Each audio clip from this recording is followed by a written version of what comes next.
Bismillahirrahmanirrahim. Assalamualaikum warahmatullahi wabarakatuh. Asyhadu an la ilaha illallah, asyhadu anna Muhammadar Rasulullah. Allahumma sholli ala sayyidina Muhammad wa ala ali sayyidina Muhammad kama sholaita ala sayyidina Ibrahim wa ala ali sayyidina Ibrahim bil alamina innaka Hamidum Majid. Alhamdulillah, kita lanjutkan lagi kajian-kajian kita ya. Ini lanjutan dari yang kemarin. Mohon dipersori kembali lagi karena ada tamu ya. Seharusnya kajian ini itu materinya diunggah tadi malam ya, untuk melanjutkan tentang kajian yang kemarin tentang mutasyabihat ya, di surat 3 Ali Imran ayat ke-7 yang kita sudah kupas tuntas. Ya namanya itulah ya. Kita berencana tapi Gusti Allah Agung yang menentukan. Tiba-tiba datang tamu, sudah nggak bisa mau syuting ya, kan nggak enak juga ditinggal syuting. Oke, tapi nggak apa-apa. Cuman tetap aku menyarankan sebelum melihat video kajian ini ya, disarankan terutama untuk viewer yang baru, disarankan untuk melihat terlebih dahulu video yang kemarin yang menjelaskan tentang Quran surat Ali Imran ya, surat 3 ayat yang ke-7 tentang mutasyabihat. Judulnya apa yang kemarin itu, sebentar aku lihat dulu supaya nanti nyambung, karena kalau dia tiba-tiba masuk ke sini nggak nyambung dia ya, sehingga kalau kita melihat sebuah alur cerita itu seperti lihat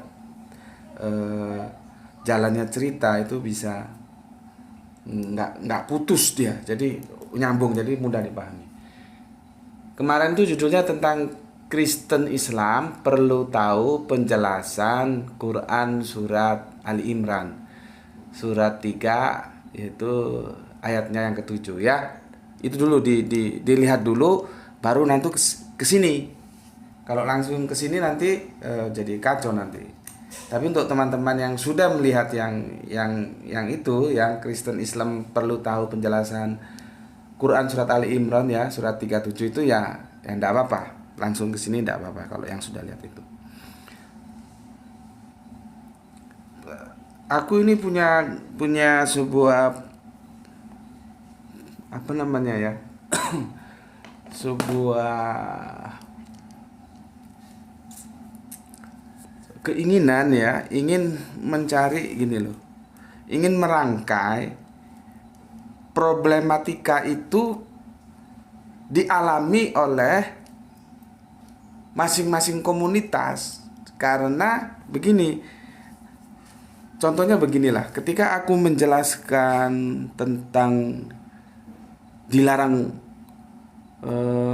mencuri gitulah misalkan ya, atau dilarang membunuh begitu ya, atau dilarang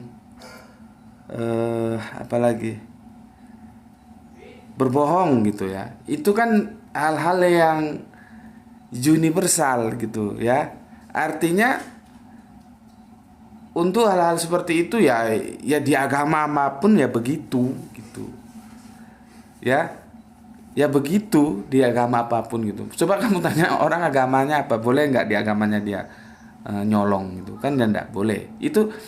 Itu nilai-nilai universal ya, yang dimanapun agama ya begitu. Nah, aku membahas tentang mutasyabihat, yaitu tentang bagaimana kita memahami sebuah diksi dengan menggunakan surat Ali Imran ya, surat ketiga pasal yang ke-7 kemarin. Itu universal gitu loh.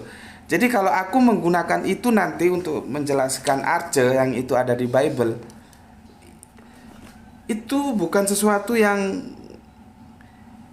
barat timur, enggak, itu linier ya. Karena problematika itu juga universal, berlaku juga di semua kitab suci ketika seseorang itu akan memahami pesan-pesan apa yang dikandung oleh kitab suci itu, ya. Jadi problem-problem seperti itu universal, ya. Ini aku jelaskan dulu supaya nanti jangan bilang, loh, memahami Bible kok pendekatannya Al-Quran gitu. Ya. Karena apa? Meskipun aku memahami Bible pendekatannya Al-Quran, aku tetap menggunakan nilai-nilai yang universal gitu, ya. Paham ya di sini, ya? Oke. Sekarang kita beri teks begini. Kristen Tritunggal. Nah, ini harus aku batasi Kristen Tritunggal yang bukan yang di luar Tritunggal, ya. Kristen Tritunggal. Jadi yang bukan Tritunggal tidak masuk dalam diskusi kita. Ya. Kristen Tritunggal mentahrib kata arche.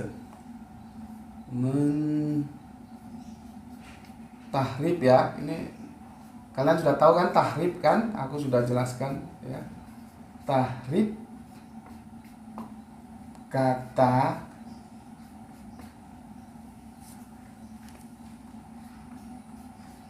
ini dia, arche. Arche itu bahasa Yunani ini. Ya. Kata arche, ya. Ini begini. Terus demi apa ini, ya? Demi apotheosis Yesus. Ini problemnya adalah mutasyabihat yang kemarin sudah kita sudah kita diskusikan, ya. Mutasyabihat. Aduh, tulisannya jelek.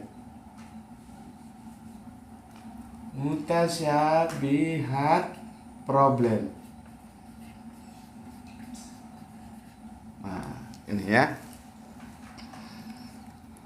Sebentar, minum dulu. Masih panas tapi. Kopinya masih panas. Bismillahirrahmanirrahim. Oke, ya. Itu topik. Aku ulangi, mutasyabihat problem, ya. Kristen Tritunggal mentahrib kata arche demi apoteosis Yesus. Oke. Aku mau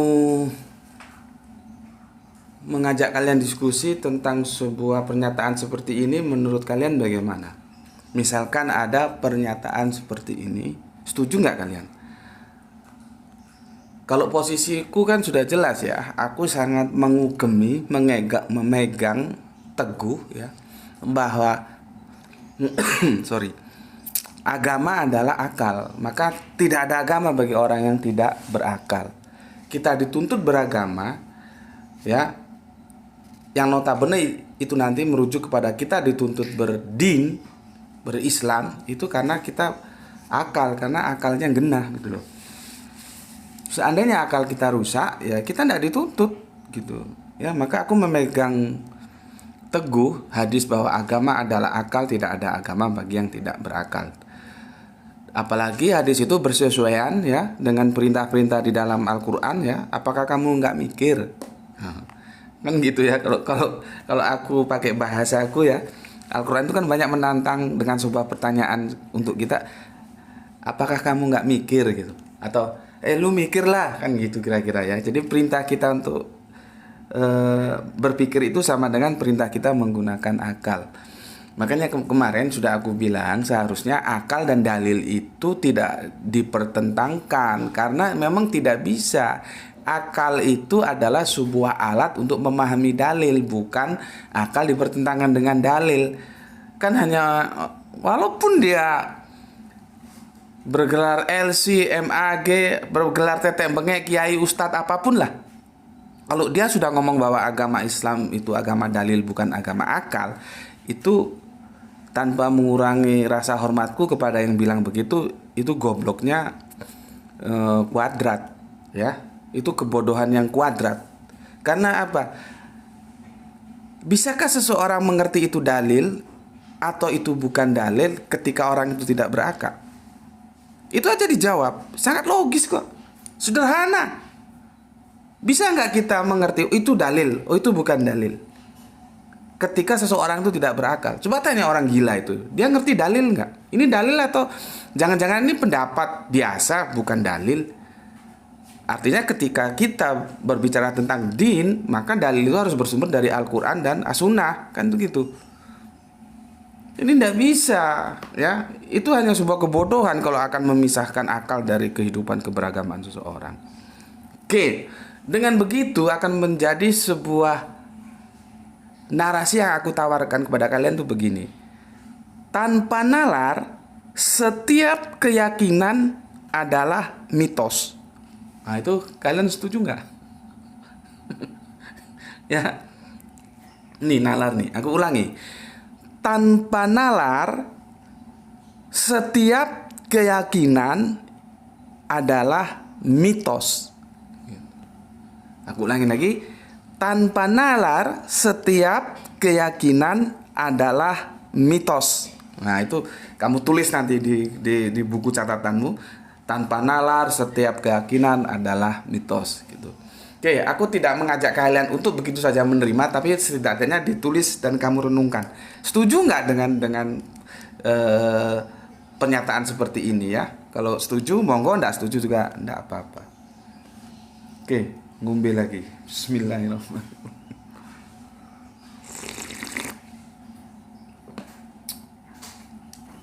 Leh, biar awet panas ambilin tutup satu kopinya ya. Oke, dulu aku kebetulan kan aku senang seni ya. Aku itu menggunakan kata begini, misalkan aku bikin lagu gitu ya, mesti ciptaan ya. Mesti aku tulis ciptaan gitu ya. Dan itu masih banyak dilakukan oleh industri-industri musik ya. Misalkan lagu ini diciptakan oleh si A, nah gitu ya. Dalam sebuah perenunganku, aku tidak setuju. Akhirnya aku tidak menggunakan ciptaan. Seperti aku dulu nulis lagu itu tentang apa ya judulnya? Putih ya, putih. Judulnya Putih. Laguku dulu itu. Aku tidak mau lagi menggunakan gini, ciptaan ya.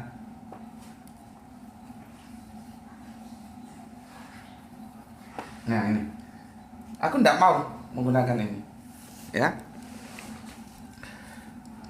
Lagu Putih ya, ciptaan Gus Putih ini. Aku tidak mau lagi menggunakan ini.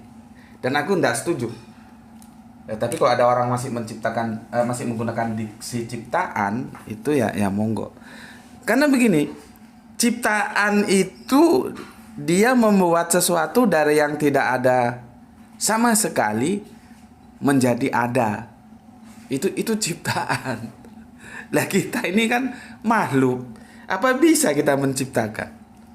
Katakanlah lagu aja. Aku bikin lagu Putih aja. Itu kan do re mi fa sol la si do-nya sudah ada itu. Tinggal aku bagaimana merangkai itu pakai do tinggi, do rendah, pakai C ya. C atau sis, nanti dia miring lagi minor, mayor. Ya. Kira-kira naiknya berapa oktav nanti sesuai nggak dengan karakter suara penyanyinya. Itu kan nada-nadanya sudah ada, tinggal merangkai saja. Terus kok sombong banget menggunakan kata ciptaan. Padahal ciptaan itu membuat sesuatu yang ada dari sesuatu yang awalnya tidak ada sama sekali menjadi ada. Jadi kesimpulannya, tidak pantas manusia itu menggunakan diksi ciptaan. Karena ciptaan itu adalah hak otoritas Gusti Allah Agung. Ya, makanya aku tidak lagi menggunakan ciptaan. Biasanya Putih, misalkan judul lagu putih, maka karya lah gitulah ya. Atau ya karya lah yang lebih asik ya. Putih karya siapa? Karya Gus Beti ya. Kalau karya itu kan berpikir, mengolah pikir ya. Bagaimana nada-nada itu menjadi indah kan gitu. Jadi gitu, putih karya Gus Beti. Kalau putih ciptaan Gus Beti, oh no. Dari sini yang perlu aku sampaikan ke kalian, sesuatu itu bisa disebut sebagai Allah kalau dia punya kapasitas dan otoritas mencipta. Nah, ini sudah mulai menuki ini. kamu pahami dulu ya. Sesuatu itu bisa disebut sebagai Allah ya, atau kita kenal sebagai, atau kita terima sebagai Allah apabila sosok itu punya kapasitas dan otoritas mencipta.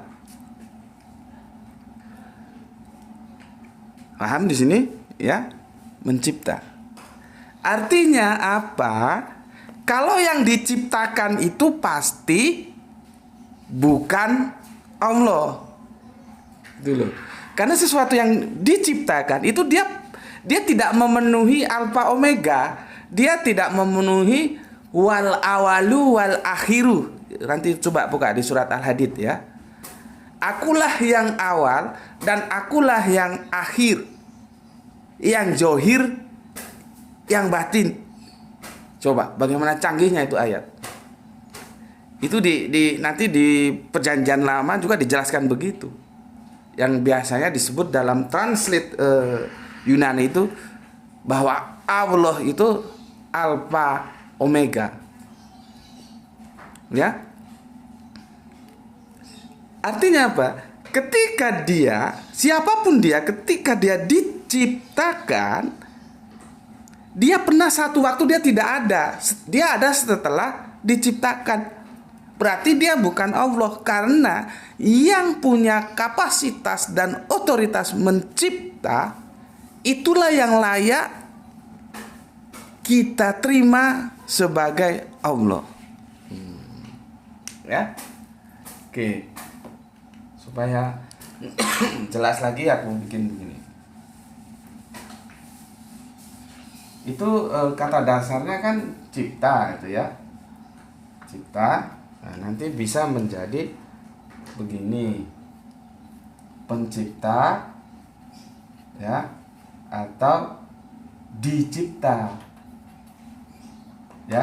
Kalau di sini pencipta dia aktif. Kalau di sini dicipta dia pasif.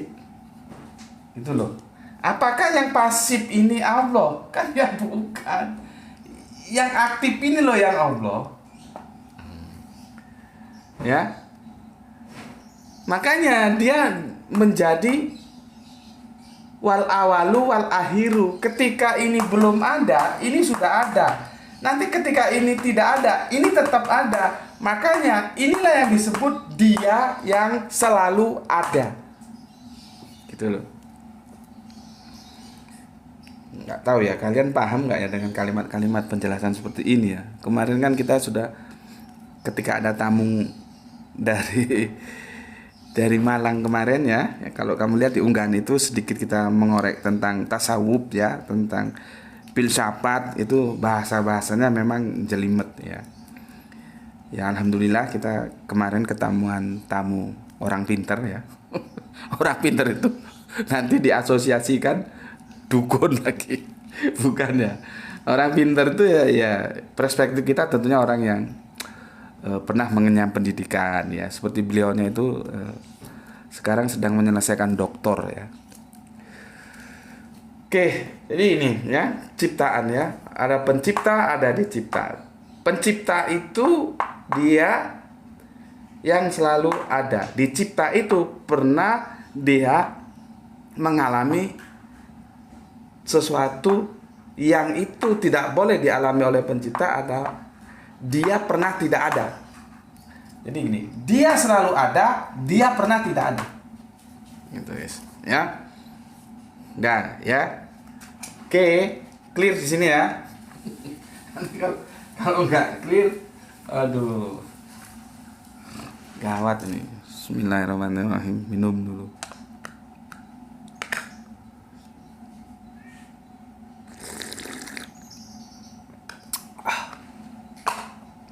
Ini kopi, ini air putih, lengkap sudah. Pelan-pelan ya, pelan-pelan. Yang penting kalian ikuti ya, aku sampaikan pelan-pelan supaya kalian paham.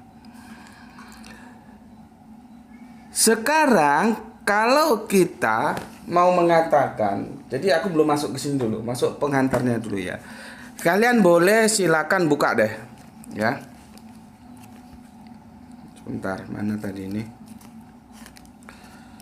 Kolose berapa ini? Kalian harus punya Bible loh ya. Kolose 1:15 ya. Coba kalian buka lah. Ini ayatnya ya. Kolose 1:15 ya. Nih. Aku nggak usah tuliskan lah ya. Kalau yang paling penting aja di sini karena nulis juga nanti apa? Jadi panjang ya. Jadi molor nanti. Penting nanti kalau ada diksi yang perlu aku nukil, aku tuliskan. Kan kalian juga punya Bible. Oke, aku bacakan dari sini. Perikopnya dia menarik itu. Keutamaan Kristus. Ya. Jadi Kristus itu punya keutamaan. Ya dia nabi Allah kok masa nggak punya keutamaan, gimana sih ya? Jadi makanya kalau ada orang Kristen bilang terima Yesus masuk surga, terima Yesus masuk surga. Lah kamu pikir orang Islam apa nggak nerima Yesus apa? Ya, orang Islam tuh nerima Yesus. Jadi kalau hanya ngomong terima Yesus masuk surga, terima Yesus masuk surga, ya orang Islam tuh ya masuk surga. Orang Islam. Kamu tanyalah orang Islam yang paling awam sekalipun, dia menerima nggak bahwa Yesus itu nabi? Ya. Kalau dia nggak kenal Yesus ya kamu harus menggunakan nama Ibraninya. Isa itu nabi, itu dia terima nggak? Gitu. Ya. Jadi kalau orang Jawa bilang kenonge di lumahno, ngomongnya digenahno. Ngomongnya itu dibenarkan. Kalau soal terima Yesus, umat Islam tuh menerima Yesus, ya.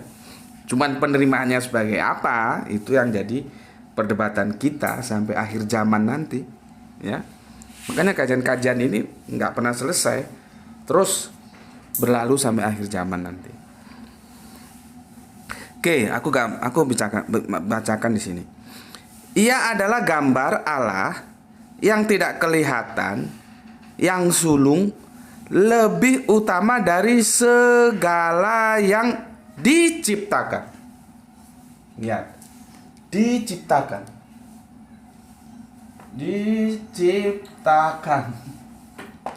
Nih, aku ngikuti Alkitab loh ya. Jangan bilang aku mengintervensi Alkitab. Bunyinya begitu. Kalau kamu nggak terima ya kamu pergi protes ke LAI sana. Tempuh jalur-jalur akademisnya gimana ya. Karena teksnya bilang begitu. Dan ini adalah bercerita tentang keutamaan Kristus. Jadi ini ya. Nih ya, keutamaan Kristus ini perikopnya. Artinya ini membicarakan tentang sosok yang dibicarakan itu Kristus, yaitu Yesus. Siapa Yesus itu? Ternyata ia adalah gambar Allah yang tidak kelihatan, yang sulung, lebih utama dari segala yang diciptakan. Nah, sekarang lu mikir dah, Yesus itu Allah bukan? Ya, kan sederhana. Aku kan berusaha mengurai itu sedetil mungkin, sesederhana mungkin agar kalian bisa memahaminya dengan mudah. Aku tadi sudah jelaskan tentang dicipta dan mencipta. Nah, di sini Yesus itu dinyatakan sebagai sosok yang diciptakan. Pertanyaannya, sesuatu yang diciptakan, apakah dia Allah? Ya, monggo dipikir. Silakan dipikir, ya. Apakah dia Allah? Oke, itu tadi sebuah ayat yang kita kutip, ya. Tapi ini bukan ayat yang yang utama. Ini hanya sesuatu yang akan mendukung kajian kita di hari ini, ya. Sekarang kita akan menukik ke ayat berikutnya, ya. Sebentar, aku sampaikan kepada kalian, ya. Kita akan merujuk kepada ayat yang itu menyatakan bahwa Yesus itu, ya, adalah ciptaan. Gitu loh.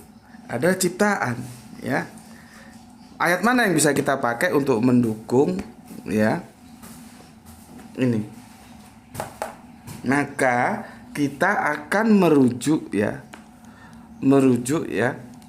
ke sebuah ayat, yaitu Wahyu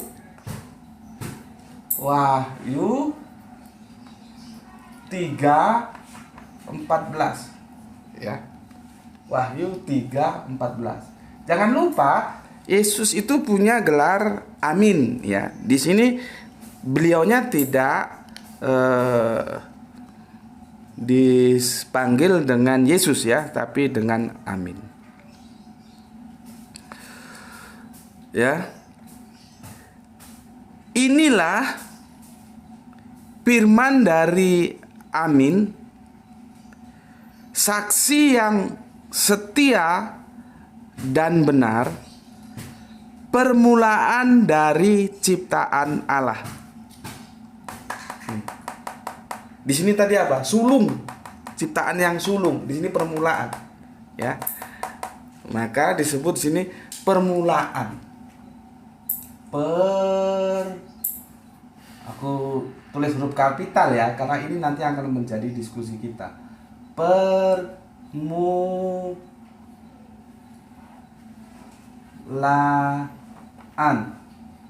ya. Permulaan ini kalau kita cari ke bahasa Yunaninya itu arche.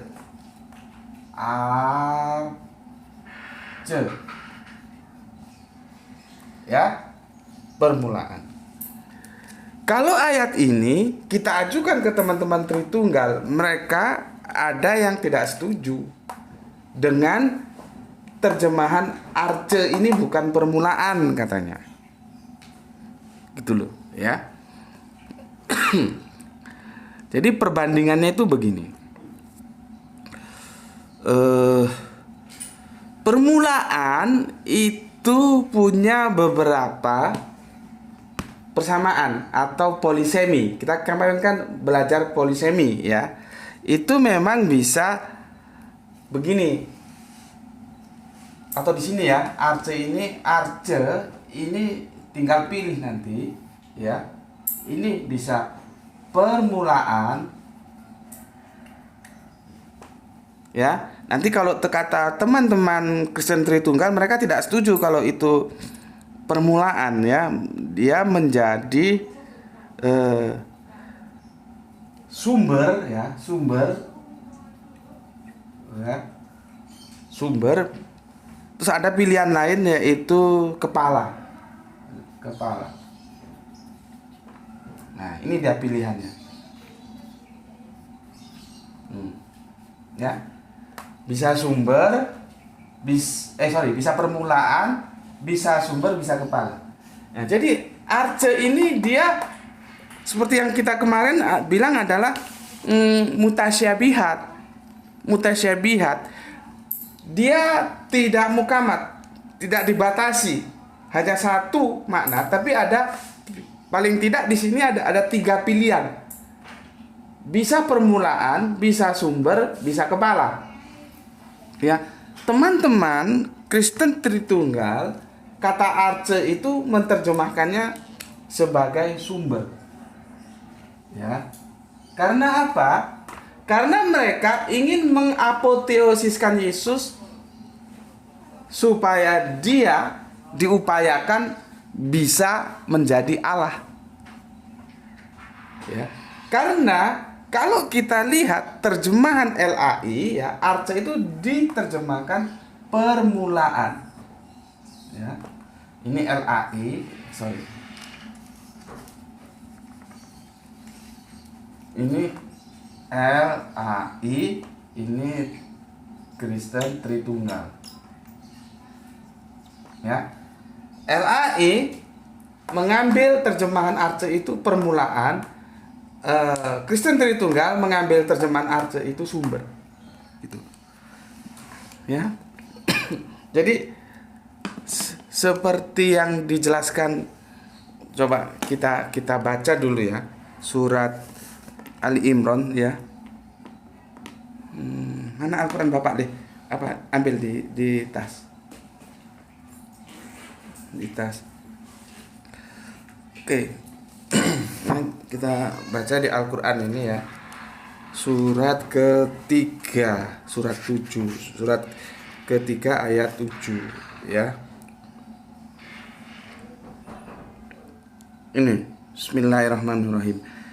Dan dialah yang menurunkan Alkitab, yaitu Al-Quran, kepada kamu. Di antara isinya ada ayat-ayat yang mukamat. Itu adalah pokok isi Al-Quran. Dan yang lain ayat-ayat mustasyabihat ya. Jadi ada mukamat, ada mustasyabihat. Nah ini, adapun orang-orang yang di dalam hatinya condong kepada kesesatan, maka mereka mengikuti sebagian ayat-ayat yang mustasyabihat untuk menimbulkan fitnah, untuk mencari-cari takwilnya. Ya, ini yang aku mau sampaikan. Jadi mereka menggunakan terjemahan arche itu sebagai sumber karena mereka ingin mentakwilkan supaya Yesus itu bisa diapoteosiskan, bisa dialahkan. Nah, jadi ya, Al-Quran ini sebetulnya kan wakil dari kitabullah loh ya. Nanti ada Torah, ada Zabur, Injil, Al-Quran ya. Jadi ini artinya begini, meskipun yang jadi konteks pembicaraan bagaimana seseorang itu memahami Al-Quran dengan benar, tapi sebetulnya konteks pemahaman juga berlaku bagi kitab-kitab yang lain. Makanya yang dibilang tadi universal tadi ya. Pesan dalam Quran surat Ali Imran yang ketujuh itu nilainya itu substansinya universal gitu ya. Oke. Jadi itu tadi menimbulkan fitnah. Karena apa? Mereka mencari-cari celah supaya ya diksi itu bisa paham, bisa menjadi sepaham, sejalan, seirama dengan dogma yang sudah ada dalam benak pemikiran mereka, yaitu mau bagaimanapun Yesus itu harus jadi Allah. Itu loh, ya. Jadi pesan dalam Al-Quran itu indah sekali, ya. Mereka tidak turut terhadap terjemahan LAI, ya karena itu. Nah, sekarang kita ulangi lagi terjemahan. Nanti kita komparasi ya. Kita komparasi. Sebetulnya kalau komparasi itu ditulis ya. Cuman gini. Biar Diano aja, biar aku nggak usah tulis. Leh ini dianukan Leh. Nah ini komparasi ya. Yang atas ini aku kasih nganu dulu, aku kasih hitam dulu ya. Bentar, tenang aja. Aku hitamkan ya.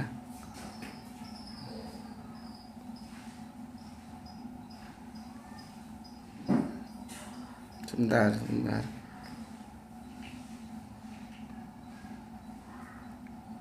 Oke. Ini Le ya, dekatkan ya. Ini aku kasih jelasan. Ini komparasinya ya. Yang atas itu terjemahan LAI, di mana dalam kurung arche itu diterjemahkan sebagai permulaan, sedangkan yang Tritunggal, Kristen Tritunggal, arche itu digunakan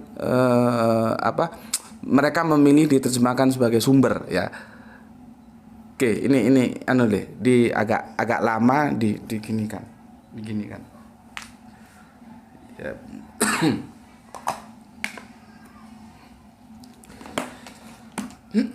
Bismillah.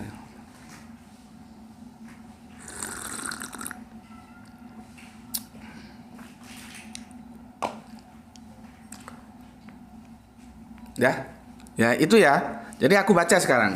Aku baca. Komparasinya jadi begini. Ini LAI ya. LAI itu begini. Inilah firman dari Amin ya. Dalam kurung Yesus. Saksi yang setia dan benar. Permulaan dari ciptaan Allah. Kalau diksi ini kita pahami dengan sederhana saja, dengan logika yang tidak perlu tinggi-tinggi lah, yang sederhana saja, maka tidak bisa tidak Yesus itu ya diciptakan oleh Allah atau ciptaan Allah. Karena di sini sudah jelas. Inilah firman dari Amin itu Yesus ya. Saksi yang setia dan benar, permulaan dari ciptaan Allah. Jadi arche itu diterjemahkan permulaan. Dan ini didukung oleh Kolose 1:15 yang kita sudah nukil tadi. Diciptakan yang sulung. Sulung itu ya sulung itu di depan, awal, permulaan, DCI. Apa lagi? Pembuka, apa ya? Kalau orang Jawa bilang bedah kerawang. Nah itu. Nah, nanti tanya kepada temanmu yang Jawa apa artinya. Oh, dia yang bedah kerawang desa iki. Jadi dia yang pertama kali membuka desa ini dari hutan menjadi desa, gitu ya. Oke, aku ulangi lagi. Inilah firman dari Amin, saksi yang setia dan benar, permulaan dalam kurung arche ya dari ciptaan Allah. Jadi arche ya oleh LAI itu diterjemahkan permulaan. Nah, kalau ini kita bawa sebagai argumentasi dalil untuk diskusi kepada teman-teman Tritunggal. Teman-teman Tritunggal ada yang tidak setuju dengan terjemahan ini. Maka dia melakukan tahrif ya kata arche. Kata arche itu ditahrif. Makanya ya, sebuah kebohongan itu bisa berlari kencang ke depan, tapi satu waktu kejujuran akan mendahuluinya. Itu pepatah apa itu? Pepatah Belanda. Sebuah kebohongan bisa melari jauh ke depan, tapi satu saat ya kejujuran, kebenaran itu akan mendahuluinya. Kebohongan itu akan bisa ditutupi ya dengan kebohongan lainnya. Ya. Kita kan ini kan baru yang kedua ini. Yang pertama kita sudah diskusikan bagaimana ehad itu ya mengalami tahrif. Ya. Jadi kata ehad, diksi ehad itu dia mengalami tahrif. Tahrif kan ada dua tuh. Tahrif langsung ke teks, tahrif ke konteks atau tafsirnya yang berubah. Ehad itu teksnya tetap tertulis ehad, tapi bagaimana tafsir yang digunakan untuk memahaminya? Dia sudah mengalami tahrif, ya, bergeser, tidak lagi satu tapi kesatuan. Itu masalah awal di situ. Maka supaya itu eksis, dia perlu kebohongan berikutnya. Dari kebohongan pertama itu akan eksis bila didukung oleh kebohongan berikutnya. Di mana di sini kata arche itu juga ditahrif lagi. Yang sebetulnya sudah bagus sama LAI diterjemahkan permulaan, tetapi kalau kita dalam sebuah diskusi itu ada teman-teman Tritunggal yang tidak setuju mengatakan bahwa arche itu sumber. Karena apa? Untuk menutupi yang pertama yang Eckhart tadi itu. Demi apa? Demi mengapoteosiskan Yesus. Problem inilah yang aku bilang problem mutasyabihat. Jadi orang-orang yang berpikiran tidak lurus itu mencari-cari seperti kata Al-Quran tadi ya. Mencari-cari takwil mana yang tepat sesuai dengan kemauan dia. Ya. Nah, kalau kita tunduk terhadap LAI, kalimatnya jelas, maka mau tidak mau ya Yesus itu ciptaan Allah. Lah kalau Yesus itu ciptaan, kan aku sudah bahas tadi, antara yang dicipta dan yang mencipta. Ya. Oke, pelan-pelan. Nanti komparasinya aku bacakan. Minum dulu. Bismillahirrahmanirrahim.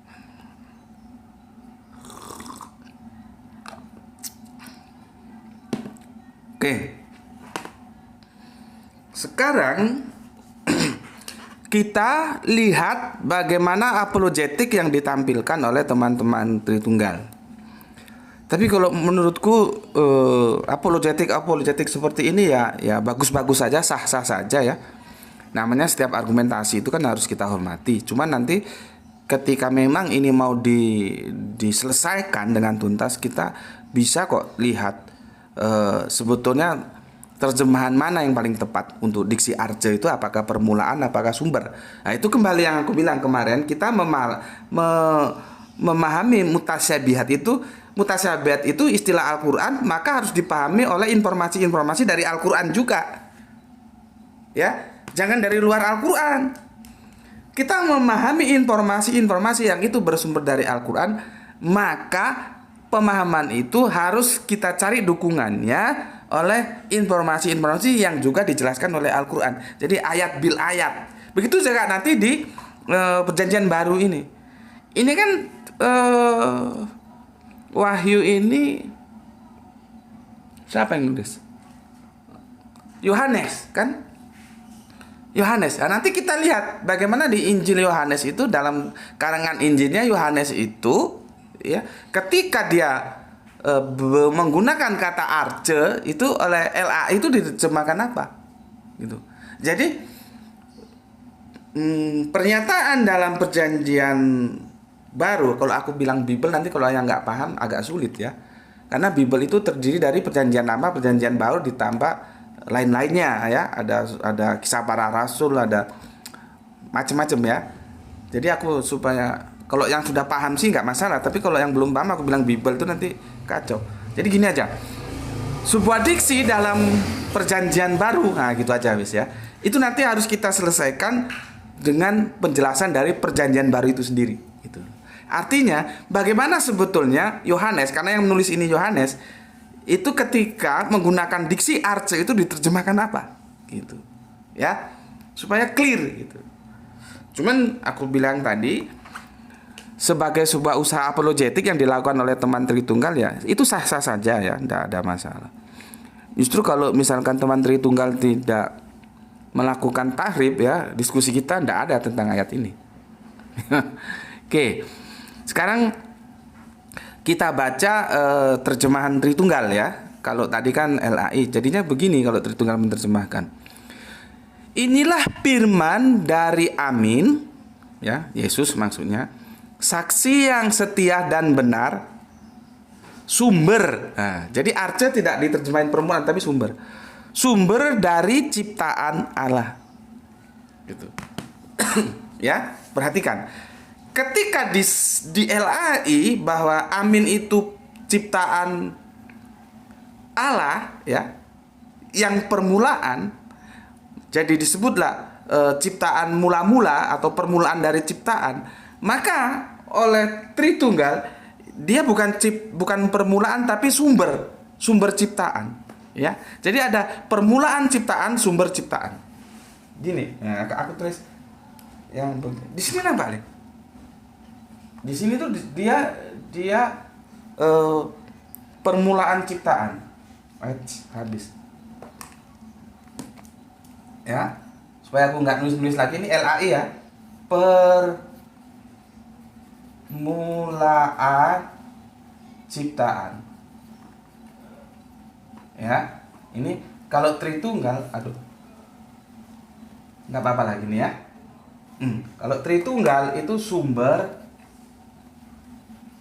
ciptaan, ya. Tentunya di sini Allah, ya.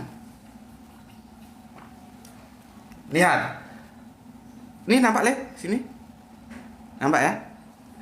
Kalau kita baca LAI itu, maka Amin itu, Yesus itu adalah permulaan ciptaan Allah. Karena diksi Arce itu digunakan LAI ya dengan terjemahan permulaan. Apologetik dari teman Kristen Tritunggal tidak mau ya. Mereka menggunakan bahwa Arce itu diterjemahkan sebagai sumber ya. Maka teman Tritunggal mengatakan bahwa Amin itu sumber ciptaan Allah. Ya.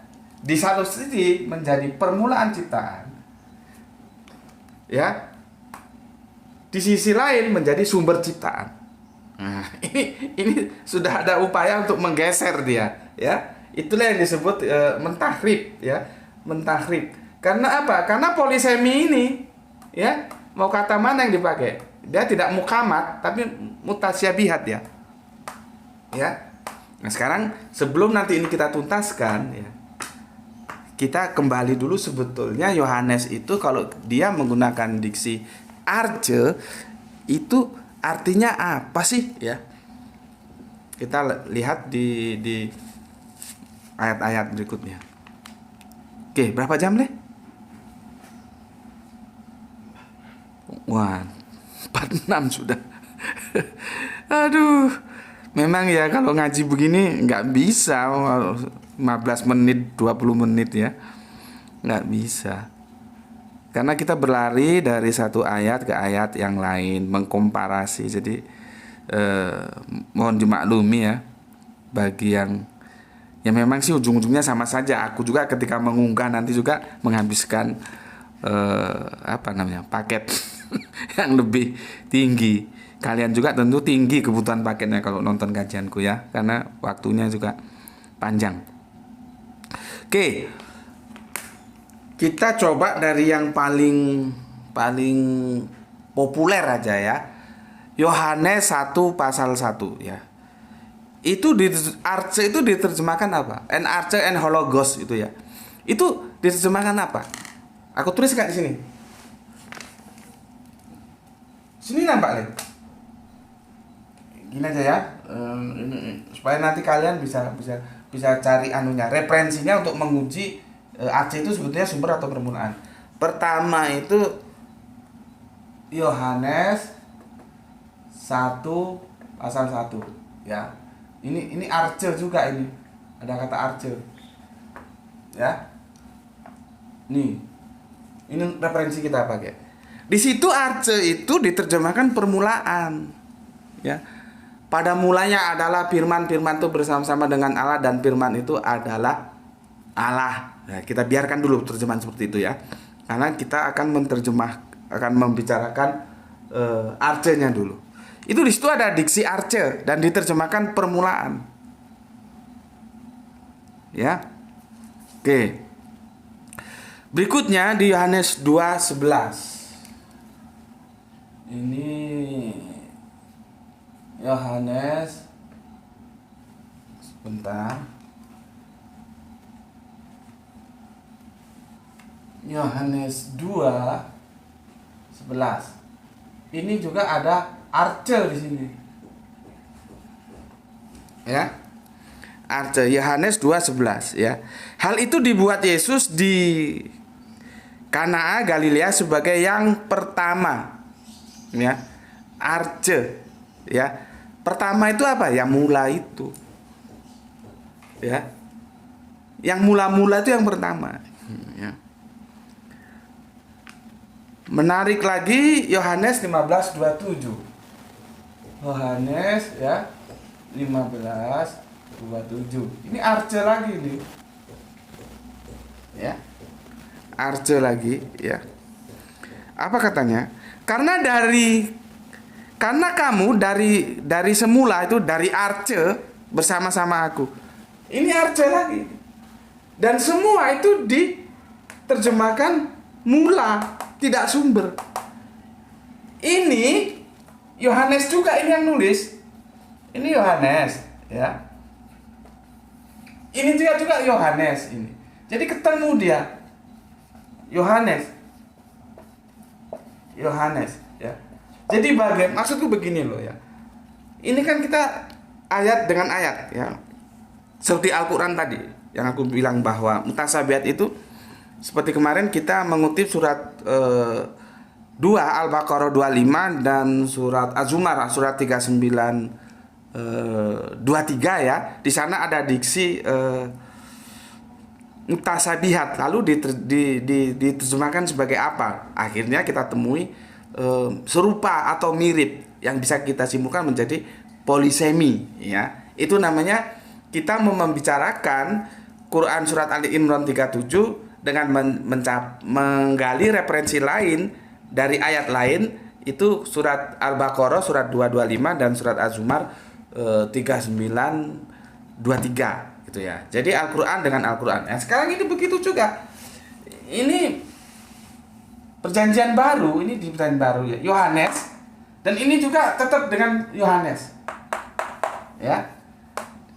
Arce di sini nanti tentunya nggak semua aku bisa tampilkan ya. Kamu teliti satu-satu nanti ya. 3 udah cukup lah ya. Arce ini LAI nggak pernah menerjemahkan sebagai sumber. Gitu loh Mas, masalahnya. Ya. Ya. Di mana arce ini ya dia permulaan. Terus bagaimana kita mempertahankan sumber? Ya itulah yang aku bilang, sebuah upaya demi mengapoteosiskan Yesus itu berjibaku dia. Ya, berjibaku bagaimana Yesus itu supaya bisa menjadi Allah. Itu masalahnya. Sehingga kata arce itu diterjemahkan menjadi sumber, padahal LAI sudah menulis sebagai permulaan. Jadi amin itu permulaan ciptaan Allah. Nah, ini yang teman-teman Tritunggal tidak mau. Padahal ini juga nggak berdiri sendiri. Ini ya, itu didukung oleh Kolose ini. Nanti kalau kita tarik ke belakang, ya, itu di kitab Kejadian di awal-awal itu ada Allah itu mengajak katakanlah para malaikat ya, mari kita membuat manusia menurut gambar kita. Gitu loh ya. Itu di kitab Kejadian. Di Kolose juga begitu. Yesus itu diciptakan dia sebagai apa? Gambar Allah. Nah, kalau di sini permulaan ciptaan Allah, di sini dia juga diciptakan sebagai gambar Allah yang tidak kelihatan tuh. Nih, ya, gambar Allah. Berbicara tentang gambar Allah, itu sudah ada istilah itu digunakan sejak awal. Kejadian 2, coba kamu buka Kejadian 2. Kejadian 2. Kejadian 1 ya. Kejadian 1:26 ya. Kejadian 1 nih di awal nih ya. Di awal nih. Kejadian 1 nomor ayatnya 26. Begini. Berfirmanlah Allah, baiklah kita menjadikan manusia menurut gambar dan rupa kita, supaya mereka berkuasa atas ikan-ikan di laut dan burung di udara dan di atas ternak dan atas seluruh bumi dan atas segala binatang melatah merayap di bumi. Ya. Nah, ini jadi berkembang lagi ini.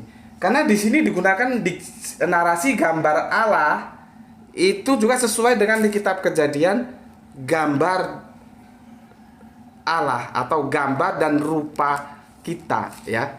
Gini ya. Baiklah kita menjadikan manusia menurut gambar dan rupa kita. Ya, nanti ini yang jadi masalah, kita itu bagaimana memposisikan kita itu tunggal atau jamak. Itu nanti rame lagi itu pembicaraannya ya. Tetapi itu tidak dalam taraf diskusi kita kali ini. Nanti kita bisa bikin video secara tersendiri ya, supaya apa namanya dia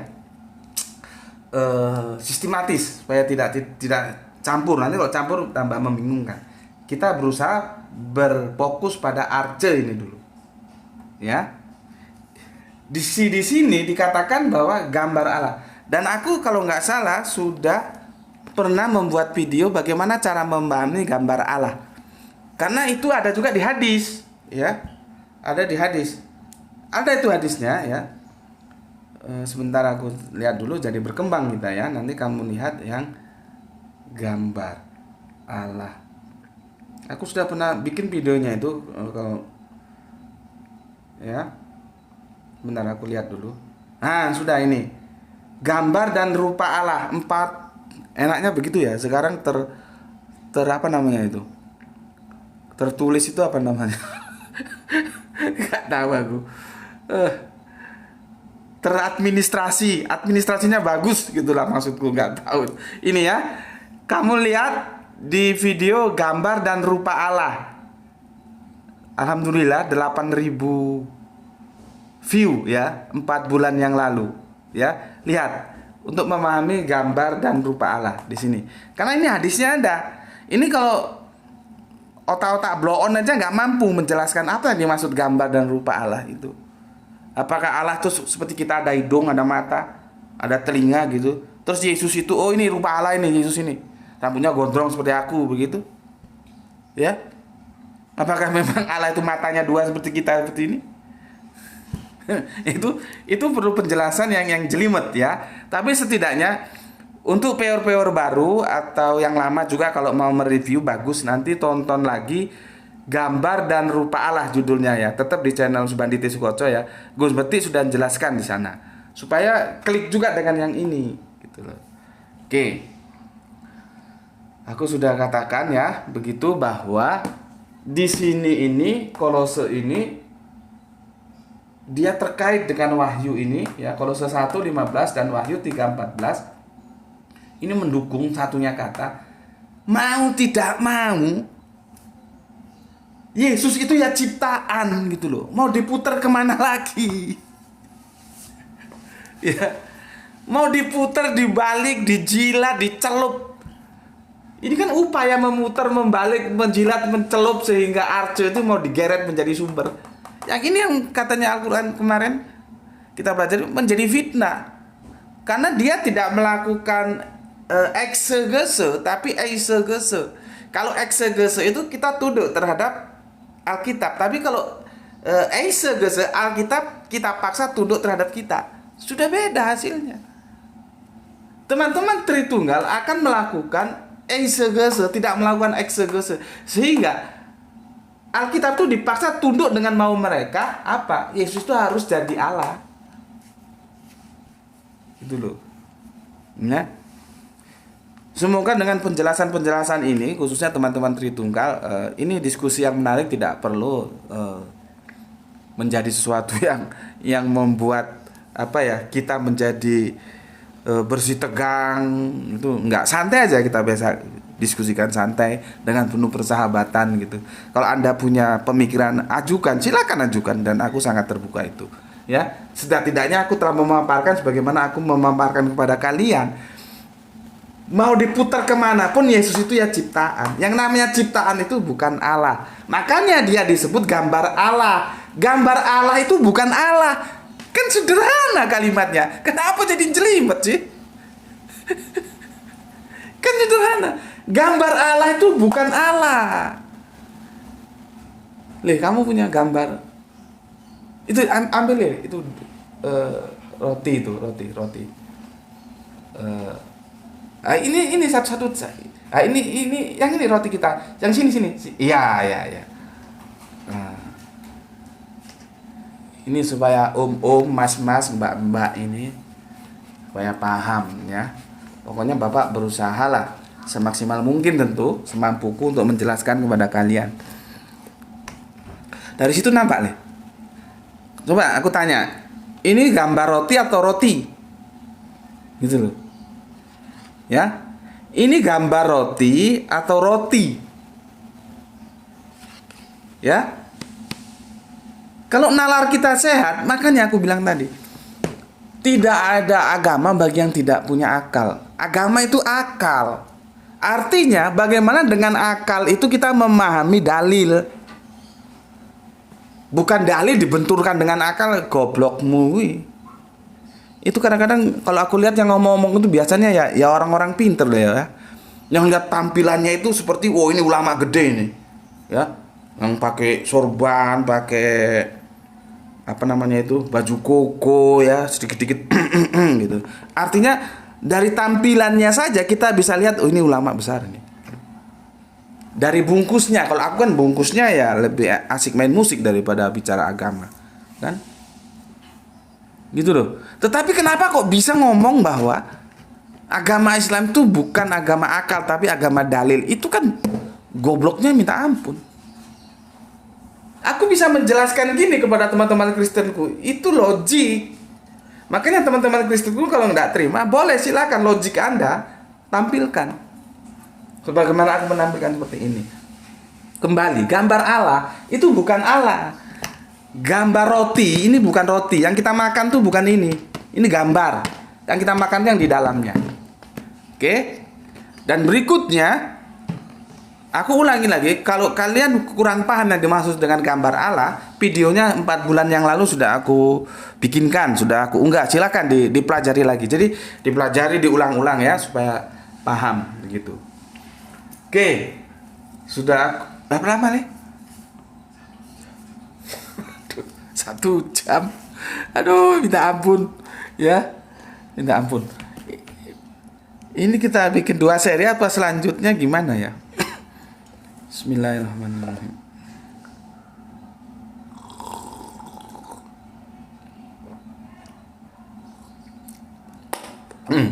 Sampai habis ini kopinya, 1 mangkok habis. Saya 1 mangkok, 1 cangkir. Kajiannya belum selesai. Oke ya. Sekarang aku kembali ke sini. Taruhlah ya. Taruhlah kita terima saja terjemahan dari teman Kristen Tritunggal. Mereka melakukan tahrif, oke, kita tidak masalahkan. Tahrifnya kita terima bahwa amin itu sumber ciptaan Allah. Ya, sumber ciptaan Allah.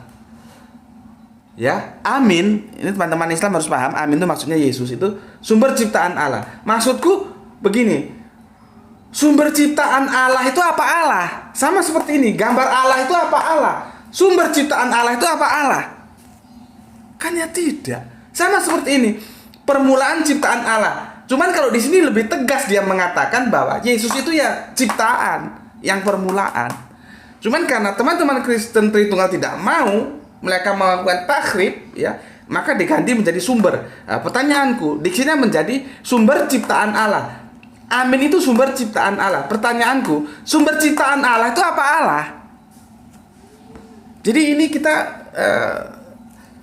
ajak, mari kita bersama masuk melakukan jual beli. Kita jual beli pemikiran ini ya. Jual beli argumentasi. Aku ikuti permainan kalian bahwa amin itu adalah sumber ciptaan Allah.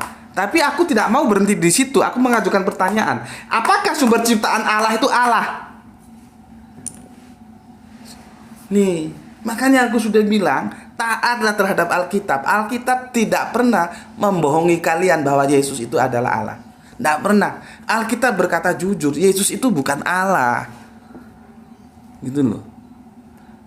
Ini kalau iman kalian goncang itu berarti kalian mencintai kebenaran, mencintai Alkitab. Tapi kalau dasar bebal ya nggak mau nerima, masih muter-muter lagi. Ya enggak apa-apa, aku kan hanya menyampaikan. Ya, Alkitab itu tidak pernah membohongi pembacanya sehingga mengatakan Yesus itu Allah. Enggak pernah. Ya, oke. Sekarang kita coba, nggak apa-apa ya, lebih 1 jam dikit ya daripada kita bikin 2 sesi nanti. Begini, ini kebetulan Bibleku ini akan punya banyak Bible nih. Ini yang lama ya, ini juga lumayan lama ini. Kalau punya yang gini enak kalian. Ini edisi terjemahan bahasa Indonesia, ini edisi terjemahan bahasa Inggris. Ya. Nampak murah merah itu nampak di situ. Ya nanti dekatkan ya. Di merah sini ini permulaan. Di Inggris ini beginning, ya, bukan resource. Ya aku sih nggak begitu pandai, yang nggak bisa lah bahasa Inggris. Cuma kan aku tahu apa itu beginning, apa itu resource. Aku juga nggak tahu makrotnya salah apa benar bilang resource. Sumber itu apa resource, sorry, pinter anakku daripada aku. Resource, apa itu resource, apa itu beginning, aku ngerti lah, meskipun aku ya bisa dibilang bahasa Inggris bodoh lah ya. Cuma nekat aja kalau ketemu orang Inggris ngomong sebisanya. Cuma kan aku nggak bisa dibodohi karena aku tahu, aku pakai otak bahwa beginning itu tidak sama dengan resource. Ya. Dan Alkitab terjemahan Revelation ini ya, terjemahan Inggris itu menulis begini. Beginning, bukan resource. Dan itu sejalan dengan terjemahan bahasa Indonesia LAI itu permulaan. Beginning itu adalah permulaan, permulaan itu adalah beginning. Kalau di sini sumber, maka di sini seharusnya resource. Tapi orang Inggris tidak mau karena memang itu artinya beginning, bukan resource. Tunjukkan deh supaya om-ommu pintar, mbak-mbakmu pintar, pade-pademu pintar, kawan-kawanmu yang masih keliru mengenal Yesus itu supaya cerdas, supaya pintar. Oke. Sudah? Nah, sekarang kita lihat di anunya. Ini paling sederhana nih, paling gampang ini. Pakai kalian buka apa namanya gue? Google Translate ya. Google Translate kalian buka supaya kalian mengerti. Ya. Nih, arch ini sini bahasa Inggrisnya apa? Ini yang atas tuh ya. Supaya clear. Lihat itu. Apa itu arch itu? Itu dari translate dari Grek, apa namanya? Dari Grek ke Inggris ya. Nah, ini sekarang arch itu kalau dalam bahasa Inggris dia beginning, kalau dalam bahasa Indonesia itu menjadi ini. Jadi bukan resource ya. Dalam bahasa Inggrisnya dia beginning. Nah, sekarang dalam bahasa Indonesia apa dia? Sudah ya, permulaan. Jadi bukan sumber ya. Ini kan gampang, ini kamu aplikasi ini kan gampang di Google Translate. Sekarang kalau sumber itu bahasa Greknya apa? Ya, ternyata Yunani, Grek, Gerika, ada yang bilang Gerika, Grek ya. Itu kalau menyebut sumber itu dia punya bahasa sendiri namanya pigi. Jadi arts atau archi ya. Itu bukan sumber, itu permulaan atau beginning. Jangan diterjemahkan sumber, karena sumber dalam edisi linguistik Grek, Gerika itu punya diksi tersendiri yaitu pigi. Ya. Nih, tunjukkan deh supaya ommu pademu iku sing sik kafir iku supaya paham. Kanca-kancamu ya, mas-masmu, mbak-mbakmu sing sik kafir-kafir kuwi supaya mengenal Yesus dengan benar. Wes. Sudah. Ya. Jadi itu kajian kita kali ini tentang apa namanya? Arche ini ya, Arche ini sudah aku bahas ya. Nah ini Yohanes 1 pasal 1 sebentar ya. Yohanes 1 pasal 1. Ini lihat di bawahnya ini ada arche. Pada mulanya, bukan pada sumbernya adalah firman, bukan, tapi pada mulanya adalah firman. Ya, jadi arche itu tetap mula. Ya. Bukan sumber ini nih. Itu ada kata arche, lihat di bawahnya itu. Tuh. Ya, itu Yohanes 1 pasal 1.